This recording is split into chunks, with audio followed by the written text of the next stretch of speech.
Welcome to In the Boat with Ben. I am Ben, And I'm Rachel. and this is a show where we talk about creativity and work and life and somehow finding a balance between all of those things. And we just want to be a voice of encouragement and motivation for you on your creative journey. Yep. I'm going to actually write something official one of these days that we can say, like, at the beginning, that's going to be Yeah. the tagline. But I feel like that was pretty good. Yeah, that's pretty good. So today's topic, if you're just going off of the thumbnail, we post, we do these shows live, by the way, on YouTube. Mm-hmm. You can go to youtube.com/Ben Tolson, and we do these live every Friday at 11:30 a.m. Central Time. So you can actually watch and listen and chat. Today we've got Simeon and Debbie joining us in the chat. So they're hanging out and might bring in some of the stuff they say or questions they ask later on in the show. So if you ever want to be a part of the show and have thoughts that you want to share, questions that you want to ask, we'd love for you to join us. So we are talking about who is in control. And that's what I put on the thumbnail. Oh, okay. Yeah, sorry, all of that to say, I made a thumbnail for the live stream event, and the question is who is in control. So I was kind of playing off of, like, there's a picture of you and me, so it's kind of a little bit of a bait and switch. Yeah, okay. I haven't Because- seen this, but Because if you know me and Rachel, you know who is in control. oh yeah, So it's totally me. what? That wasn't okay. But this question is actually, it's about who is in control in your life, and how you think about that question in whatever circumstance you find yourself in can have an effect on your creativity. So last night we were eating dinner together, and we do this thing every night at dinner where we take turns as a family offering a topic of discussion, and then we go around the table and let each person contribute something to that discussion or to that question. Eventually, because our children are small right now, like it's usually a question or something, but eventually I'd love this to be something where we like debate and, really sharpen each other in some of these topics. But all that to say. Yeah, and it's really great. I can't remember why we started doing it. Well, oh no, I know why. I do know why. It was because dinner is bonkers with 8 people and these, young people who don't really know how to control the volume of their voice. It was just bonkers. People Yeah. talking over each other constantly. There were So like I think 4 conversations going at once, and yeah. so we decided we need to create some kind of structure so that people aren't constantly talking over each other. Mm-hmm. And it's really helped. And it kind of gets our oldest tends to kind of be in his own world and think about and talk about his own thing. And so it's kind of forced us to, like, in a good way, forced us to be on the same page and talking about the same thing and being involved and actually listening to one another. So it's been really great. Yeah, it's been fun. So yesterday you brought up this really deep topic. It was a deep topic. And I want you to go ahead and talk about, like, where that idea came from and what it is. I'm reading this book called The Biggest Bluff. It's by Maria Konnikova, and it's about her journey into learning how to play poker. And it was like a new skill that she was learning how to do. And at one point she's playing these low stakes kinds of games, but she's trained in psychology and stuff. And she's bringing a different viewpoint to the game of poker, where she's assessing these players, and there are 2 different personality types, and one sees the locus. I'm sorry, I'm going to get all this wrong because I'm not like a psychologist or anything, but there are 2 personality types where there's an internal locus of control and then there's an external locus of control. And the way that played out in poker was that Poker is a game of both luck and skill, but people who are driven more by the internal locus of control were more successful in poker because they felt they had more control in spite of the luck of the cards and all of that, because it really is a game of skill as well. But people who are driven more by the external locus of control tended to not do as well because they would make the excuse and say, well, it's just the luck of the draw. And then they wouldn't assess their strategy for the poker game. And so I was really taken by this whole locus of control thing. And so that's what I brought to a table with a 7-year-old and 2 9-year-olds, and Well, and you didn't get into that whole story. So that's actually the first I've heard of the origins of where that idea came from. So that's really cool. Yeah, you would have lost the boys about a minute into that. Exactly.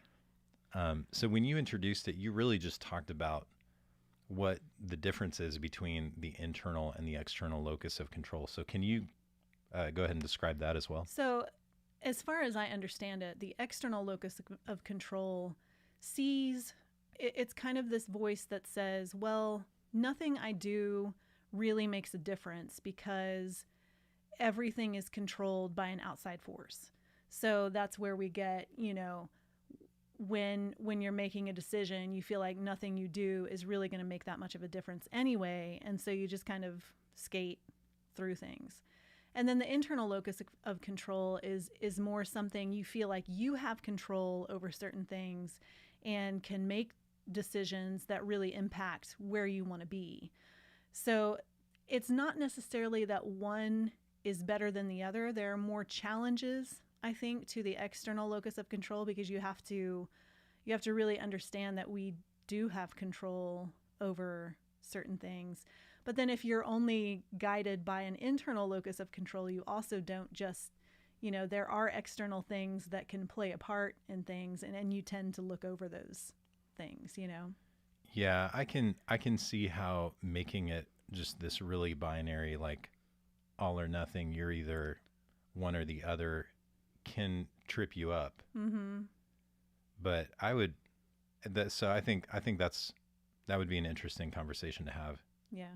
With the kids, as we were talking about it, this is a theme that comes up a lot, and mostly with their behavior and the things that they decide to do and how they respond and react to one another. We talk a lot about the difference between taking responsibility and a victim mindset, which I think are both.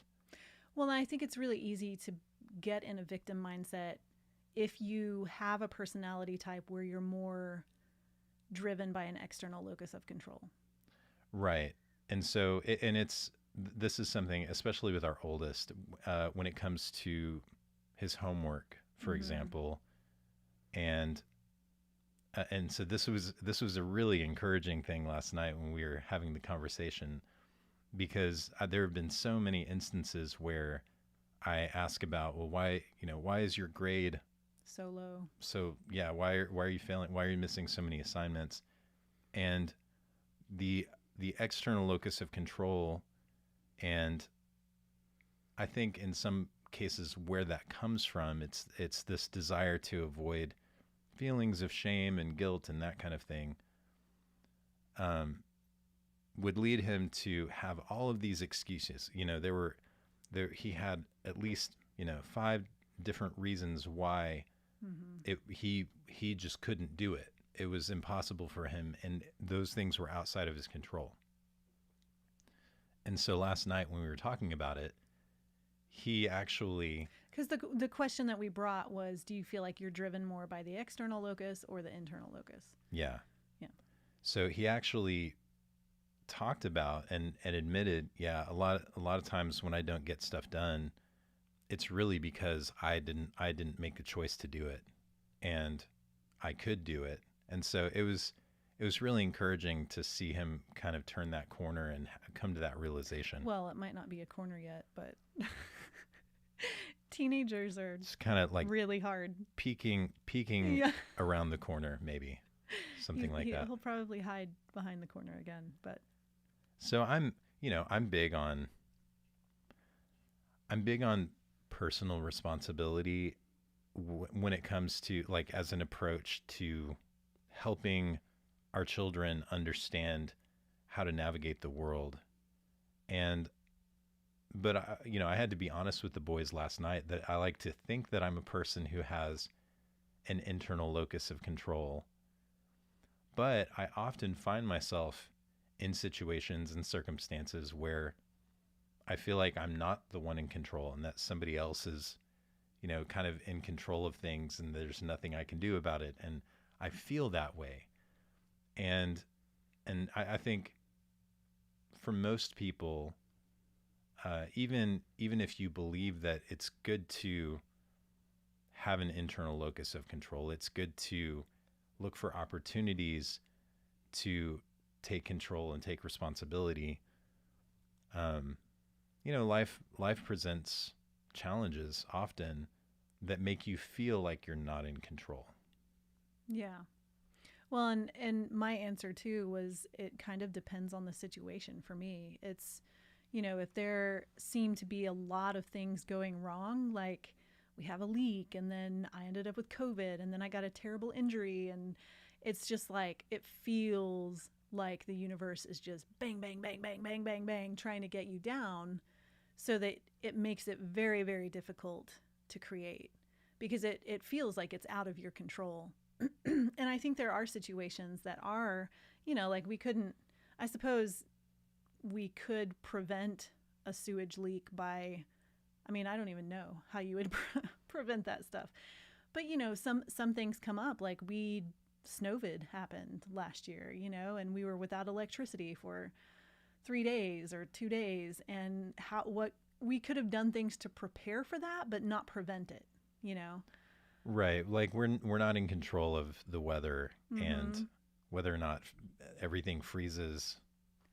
So I think the important part to remember in all of that is there are some things we can control. We can control our mindset. We can control the attitude that we have about those things.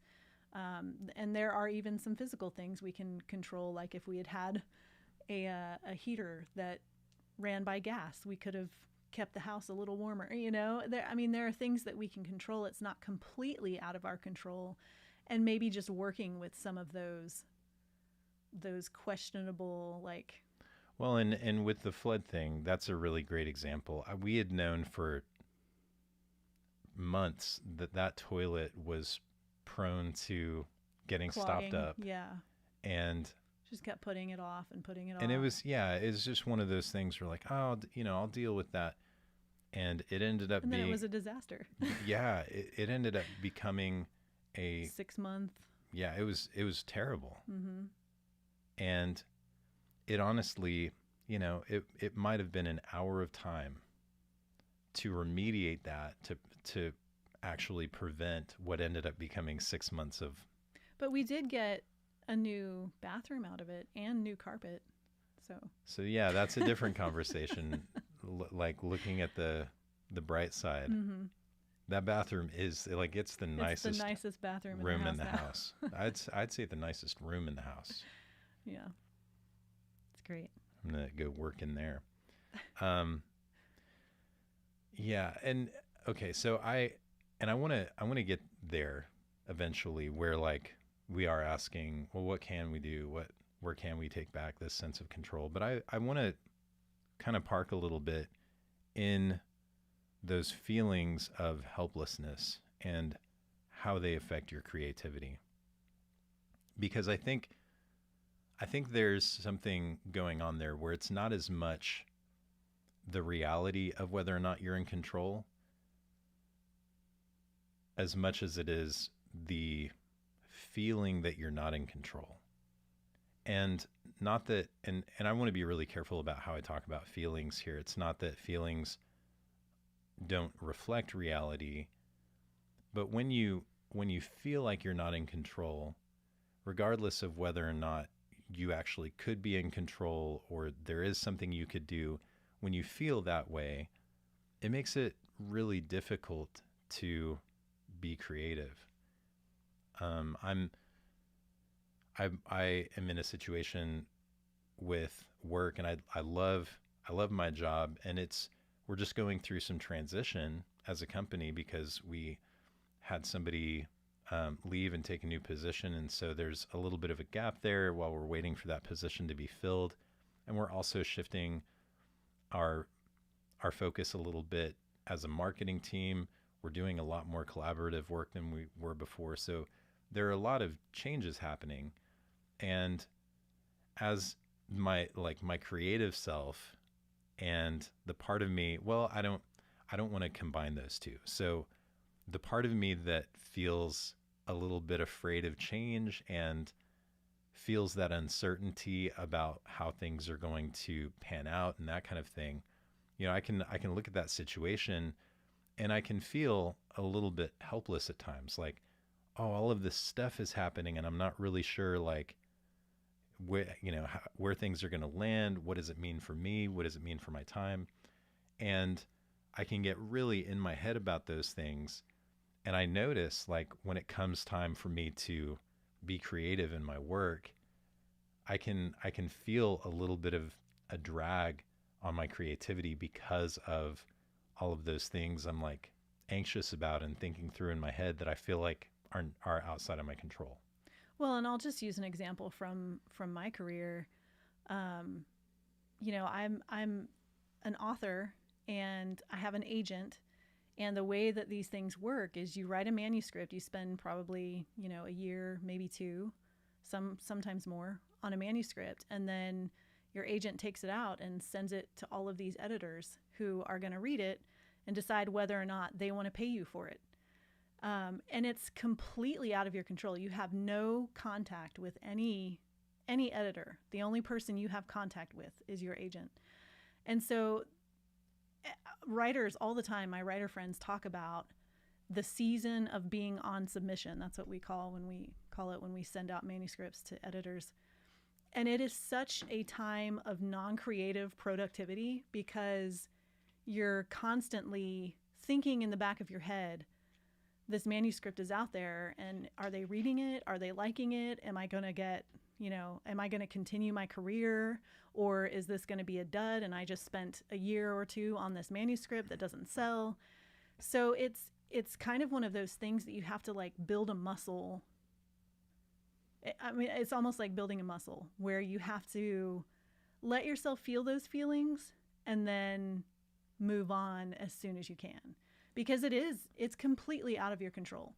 There are editors who will write back and say, I love this manuscript, but it didn't grip me enough, or I love this manuscript, but another writer just wrote one that has similar elements or something. Like all of it, it's timing, it's luck, it's all kind. What was it that I told you last night? 1.3% chance of getting a book deal when you send one out on.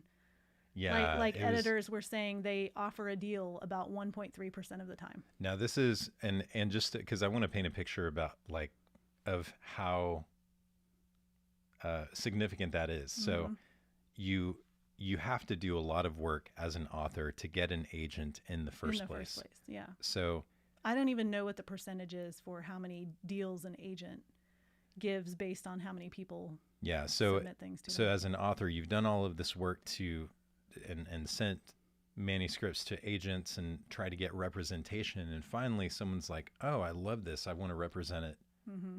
And then you still have a 1 point something % chance of actually getting a deal. Yeah, when I saw that I was just like, that just like, it makes you feel like, what is the point? What's the point? We were going for a walk the other day and talking about the traditional publishing industry, and I was getting mad for you because of how difficult it is the word obtuse a good?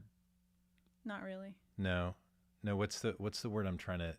It's basically just, it feels like this big, mysterious, impenetrable fortress that they've built. Yeah. And it's a hard career. For sure. Unless you're a bestseller, cash cow kind of author, you don't really have any leverage to get information about things, to know what's going on. And it's just, yeah. So there are a Yeah. lot of things out of the control of authors, but we still have to figure out a way to be productive and to be creative. And I think, I mean, it goes back to what I said before. I think it's just a muscle that you have to condition and allow yourself to maybe, maybe the day the agent sends those manuscripts out, you let yourself take a day off and read or whatever, and then you get back to work, because the best thing you can do is write another manuscript that maybe will sell, maybe, 0.5% it will become a bestseller or something. It's probably not even Yeah. 0.5%, but So I want to talk a little bit about some of this, I guess, pros and cons or strengths and weaknesses. And I think when we're describing the difference between external and internal locus of control, I still find myself very much on the side of, I think having internal locus of control mm-hmm. is just better in general. I think where the danger could be is if you believe that you should be able to control everything. That's, I think, where you get in trouble, because Mm-hmm. the reality is there are a lot of things. Most things are outside of your control. And so I think it's important not to think of internal locus of control as like, oh, I should be able to control everything. Yeah. But more, I feel like there's kind of this curiosity that comes into it of what can I control? What can I do? And that ends up being kind of the opposite question of what I think some people with an external locus of control experience when they get into a situation like that, where they say, there's nothing I can do. Because that's also not the reality. You might feel that way. Mm-hmm. So I think when what you're describing, that muscle that you're building, is really being able to acknowledge that feeling and allow yourself to feel it, and then to have some self-talk and start asking those questions and say, okay, so, and gosh, I've been in that headspace recently where I'm like, I feel like there's nothing I can do. And I had to stop and be like, okay, what can I do? What would that look like if, I tried to take some control where I can and change the situation? And that curiosity and asking those questions leads me into a much more like hopeful and Mm. optimistic place. And then, like I start to get my creativity back and I start to get my fire back. Well, because in solving problems, you're also using creativity. And in seeing these things and asking yourself, what can I do better? That is creativity. Mm-hmm. Yeah. So you're exercising that creativity, and it just opens the floodgates again. Yeah. And again, it's not about like, well, how can I take control and like control all of the things? It's really just like, well, what can I control? What are the things that I can do? And then I think in situations like with the toilet overflowing and the the freeze, what helps is to kind of ask those questions in retrospect, like what could I have done? Mm-hmm. Because I think sometimes going through those situations, you might tell yourself a story that, oh, like, and I told myself this story a lot after the freeze because I felt so helpless and I felt embarrassed and kind of ashamed to not have been prepared for it and stuff like that.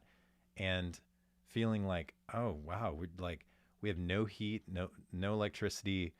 We're all sitting huddled in blankets, and like all of the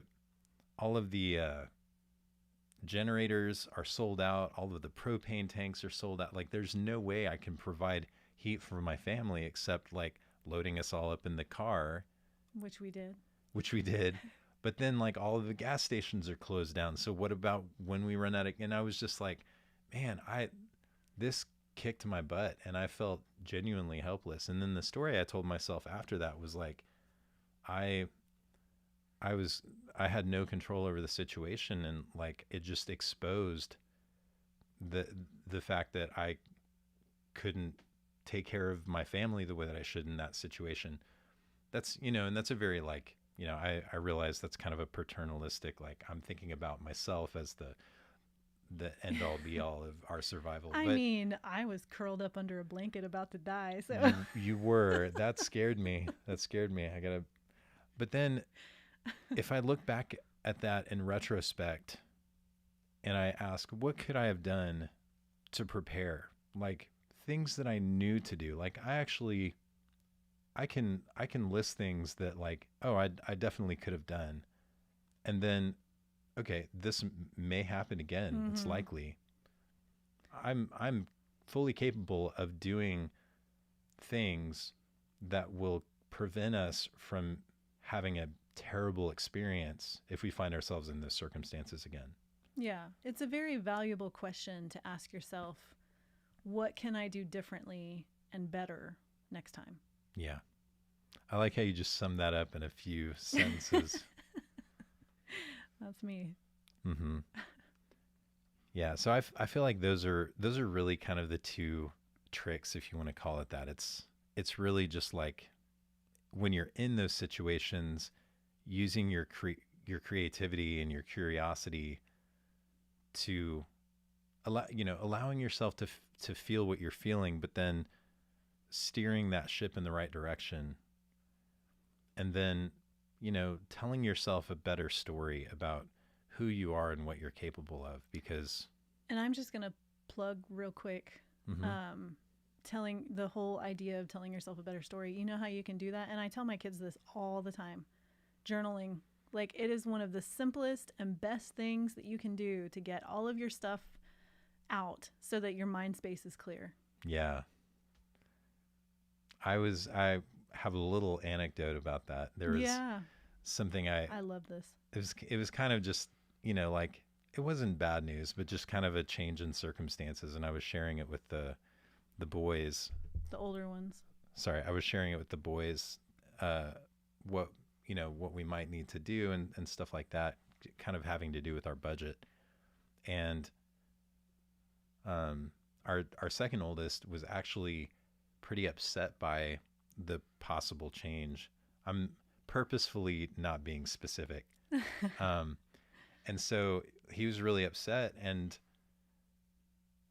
I was trying to, like, I found myself trying to help him, like, work through it logically and stuff. And he just kind of held me at bay, and I was like, I need to just let him work through this. And then he went downstairs and wrote like a whole page in his journal. And then afterwards came to me and said, hey, I wrote in my journal about how I was feeling, and I feel a lot better now. I was like, wow, I need to do that. Yeah. Because that's one of those habits that I really need to get into.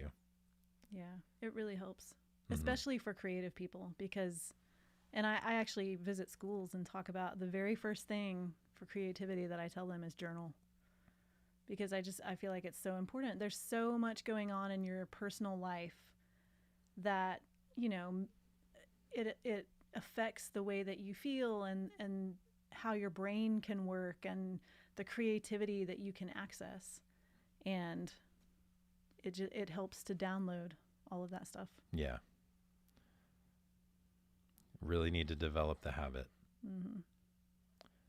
Yeah. So as far as if you are a person who finds that maybe you have an external locus of control, we're talking about this in the context of creativity, but I think in life, like I feel like most things are more difficult when we believe that there's nothing we can do, and that things are completely outside of our control. And so if that's kind of where you are, I want to encourage you that, that's, I understand, and I'm there often. I feel that way, but your creativity and your intelligence and your curiosity are tools that you can use to get yourself into a better mental space where you start to feel like you have more control and there's more that you can do, and therefore feel more capable of handling the things that life throws at you and feel more capable of doing creative things. I do want to reiterate here, though, excuse me, that there are things that are completely out of our control. You know, sometime my brother, 3 years ago, was diagnosed with brain cancer. And that's something that, I mean, you never want for sure, but you also can't really control. And so I think where the internal locus of control comes in those situations is your attitude and the way that you think about it, and being able to figure out what you can control in that situation is an important thing to do. So I didn't want to end this podcast without, mentioning that there are definitely things, like, this is not a victim blaming kind of thing. No. Like, there are lots of things that are out of our control, but what is in our control is how we handle those kinds of things. And I'm not saying that it's wrong to grieve I was very angry for a long time about that diagnosis, and scared and worried and sad. And, there are places and times for that. And I don't know that I think actually I created quite a few poems during that time and stories, but they were very angry and things that I had to go back and revise a lot because of where my headspace was. And so there are seasons of these times when we can be creative, and sometimes the creativity saves us. But, we can allow ourselves to not be creative, like take that pressure off. Yeah, there's not, and that's, I think, we want to avoid this being like toxic positivity, kind of like, I am not that person. Yeah. If you're in circumstances that are outside of your control, and that's got you completely immobilized and you can't be creative, you're not a failure.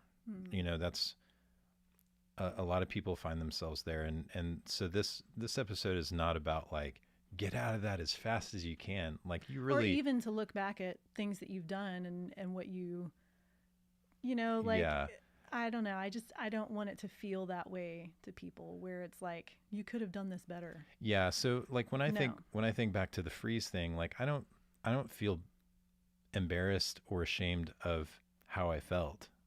And, I acknowledge that, yeah, there were a lot of things outside of my control. I want to take the lessons that I can from that and not have that experience again. But but I also, like I feel like you can be empathetic and with yourself and give yourself grace, and that's really important too. And I feel like that's definitely a key ingredient in this whole thing, is like, when you feel like you're not in control, you have to give yourself the time to work through that and to not try to force yourself back into a positive mindset, because that's not what it's about at all. Okay. I'm glad we said that. I am too. Kind of would have been good to lead with that a little bit. All right. I did want to just real quick bring in one last element. And we kind of, as we were preparing for this episode, we talked about kind of this idea. And I think a lot of religious people and spiritual people have kind of an element of, when they think about the things that are outside of their control, they imagine they believe that a higher power is in control of those things, even if they feel like, and I can see that being a very powerful thing as a creative person, um, because what we're talking about when it comes to being creative is the feeling of not being in control, and the feeling that things are happening that are outside of your control. And so when you believe that even the things that are outside of your control, someone who loves you and who cares about your well-being and is powerful enough to handle it is taking care of it, I can see that being a benefit, and something that brings you some comfort, and allows you to work through those things. So that was really intriguing to me, that idea. But what are your thoughts? I mean, I agree with you. I think where the problem comes is when we use that as an excuse. Can you expand on that a little bit? So I do a lot of things around our house for environmental reasons, and a lot of times in uh, more religious circles, the idea is kind of like, well, God has that under control, so I don't have to do anything. And Yeah. I think that's a big problem. Okay. That makes So, sense. Yeah.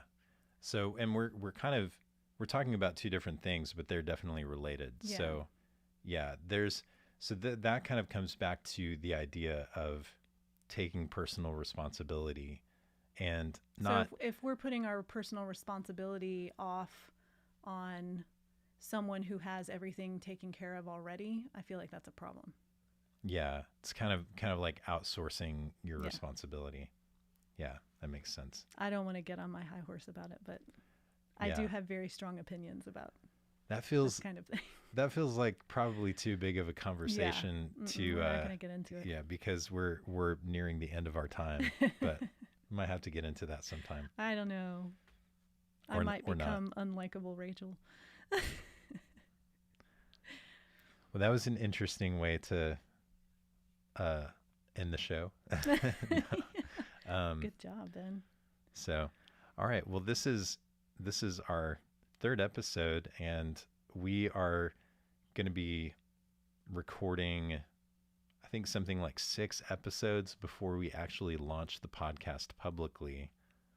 And it's been a lot of fun just live streaming these, and that's something we're definitely going to continue to do. But if you want to, I'm gonna say this for posterity. So as we're recording this, these things don't exist, but I need to put it on tape, because when we launch the show, these things will exist. Wait, you need to put it on tape?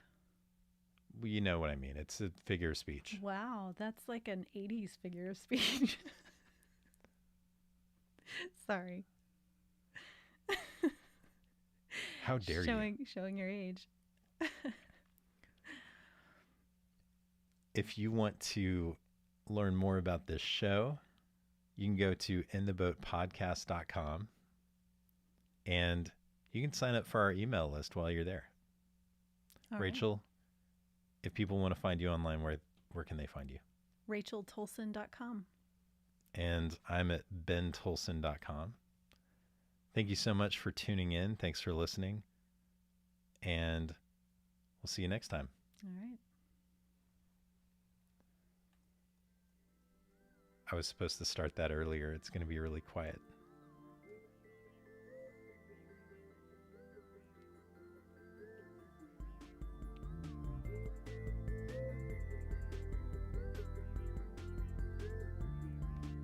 You can stick around a little bit. We're going to do a quick after show, and then we're going to head out.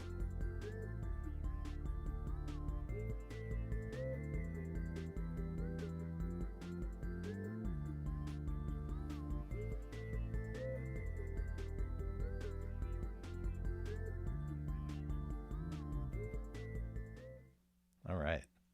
I faded it out a little bit early. Yeah. We're going to have to get the music thing figured out. Yeah. Well, so when I'm editing it, I do all like, you don't hear the music on what we're recording now. Oh, I actually you add add it that in. separately. Oh, okay. This is just for the stream. I need to figure out a way to do that. I wanted to. We had quite a bit of activity in the chat, and I wanted to go back and kind of bring some stuff out. Yeah. So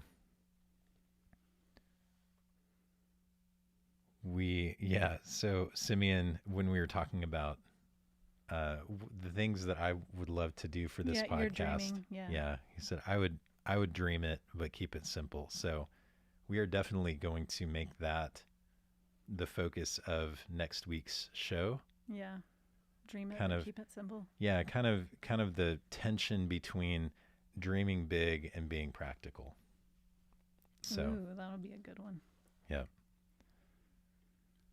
So I'm gonna, and I guess because of that, I'm gonna have to save all of these because Simeon had another great thought. He said, "But then what happens to me, at least? I dream myself into paralyzation." Yeah. She's like, That's what your you do dreams too. become so big that it's like, oh, I can't possibly do that now. Well, you try to, and then you get burned out. Yeah, that happens too. Mm-hmm. Yeah. So Debbie said, I've often wondered how on earth creative people manage to achieve what they want to when they're going through life, day-to-day challenges and stress and family issues. Yeah, we kind of talked about that in the last episode, Yeah. just about when we're going through crises, and I mean, I guess crises are different than the day-to-day stuff. So it is pretty tough. I think it's just something that gets better with practice, personally. Yeah. Because what do they call that? Context switching? Yeah. I mean, so every Monday, Tuesday, Thursday morning, I'm getting the boys off to school. Mm-hmm. And so it's just madness trying to get them all off to school. And then I do a workout and then I get immediately to work, you know? So Yeah. it's kind of like these transitional, I guess I've kind of built into my creative day some transitions that help facilitate the creativity. That might be a good topic to do too, is the day to day Yeah. transitions into, like, how do you get in and out of those? Mark that down for number 4 or number 5. Yeah, Number this is 5. This is number 3. Yeah, look at that. So, yeah, I think that would be a pretty interesting topic, just to talk about our schedules a little bit. I think one of the things that we have done that is a huge benefit to our creativity is how we've managed the handoff and kind of the overlap in our schedules, especially so like asking that question now when school's in session, we have quite a bit of uninterrupted time because the kids are in public school and we don't have to worry about them and stuff.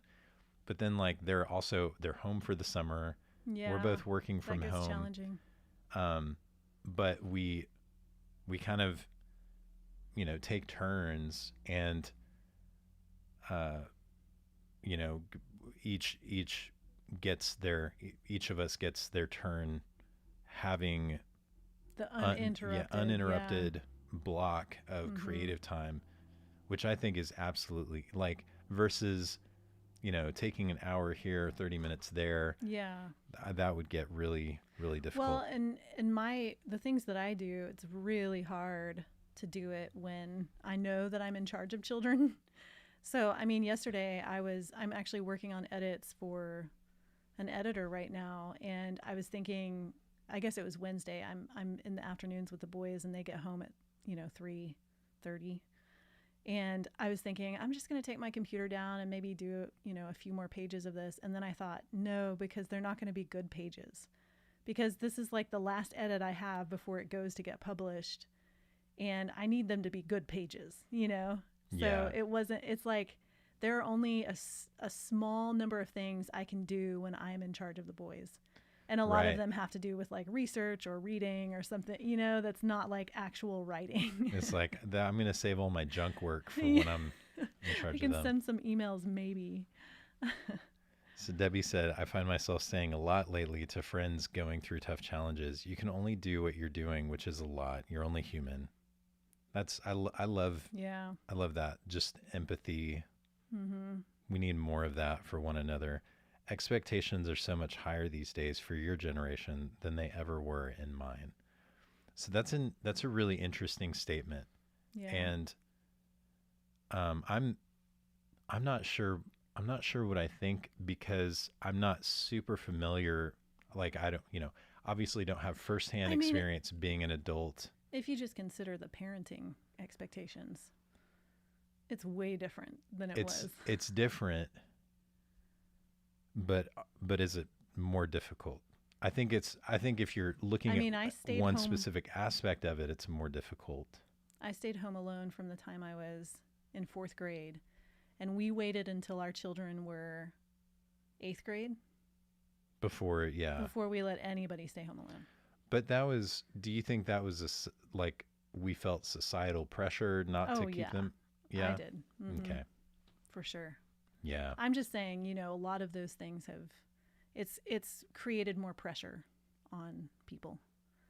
So, and the social media, the internet, all of that Hmm. stuff is like Yeah. way different than it was when I was a kid.